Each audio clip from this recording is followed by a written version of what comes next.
Hello friends आसतु आज किसी private job विषय आलोचना करवा सेल्स रे किसी प्राइवेट जॉब वैकेंसी आसी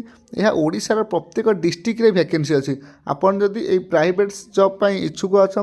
ताले वीडियो को फुल देखंतु प्रत्येक डिस्ट्रिक्ट रे वैकेंसी अच्छी एवं कौन क्वालिफिकेशन मागुची हेडक्वार्टर कौन रहिबा जमती कटक रे अच्छी भुवनेश्वर रे अच्छी ब्रह्मपुर केन्द्रापड़ा ओडिशार प्रत्येक डिस्ट्रिक्ट रे अच्छी फुल डिटेल्स ए वीडियो रे आमे आलोचना करवा। देखो गोटे वैकेंसी आसी कौन कंपानी अच्छी ना ओम एसोसिएट्स गोटे कंपानी अच्छी से वैकेंसी अच्छी ब्रांड तार कौन रहा माने प्रोडक्ट जमी रहा पैम्पर्स छोट पिला जो हगिस पिंधुंट से जिनटी पैम्पर्स व्हिस्पर भी जानी थे एरियल माने सर्फ एक्सेल जो से टाइप एरियल टाइड रोले क्रीम रिलेट गार्ड रेविंग हाँपाई हेड एंड शोल्डर्स सब मसाज भिक्स चॉकलेट विभिन्न प्रकार प्रोडक्ट सब अच्छी। देखो ये पोस्ट कौन अच्छी ना डेलीवरी बॉय पोस्ट अच्छी क्यों क्यों हेडक्वार्टर वैकेंसी अच्छी जमी भुवनेश्वर अच्छी ब्रह्मपुर अच्छी और जाजपुर रोड अच्छी। एक्सपीरियंस कौन जदि आपणकर वर्षे कि 2 वर्ष एफएमजी सेक्टर वैकेंसी माने एक्सपीरियंस थी फ्रेशर होते भी चलो कारण यहाँ लिखी फ्रेशर कैन अप्लाई जदि आप इंटरेस्टेड थे ताले तले जो नंबर देती नंबर आपन सीवी माने रिज्यूम गोटे बायोडाटा बनई रखिए आपड़ से रिज्यूम फरवर्ड करेंगे। एबे देखो गोटे अर्जेंट रिक्वायर्ड लिखी कौन पोस्ट कौन ना एमआर मेडिकल रिप्रेजेंटेटिव रहिबो कंपनी क्यों कंपनी ना कर्पस कैलम्स इतने आप पोस्ट एमआर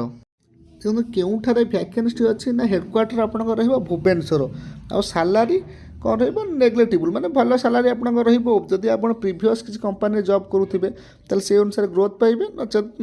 आपण क्वालिफिकेशन अनुसार आप सैलरी रही कौन लगे फ्रेशर और मिनी फ्रेशर होते चलो कि मिनिमम 1 ईयर एक्सपीरियंस थी ताहले अप्लाई करें।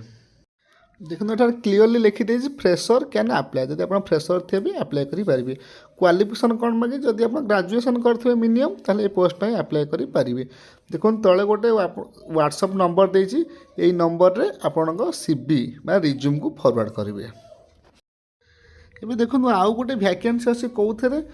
ना एमआर मेडिकल रिप्रेजेंटेटिव एमआर गोटे वैकेंसी आसी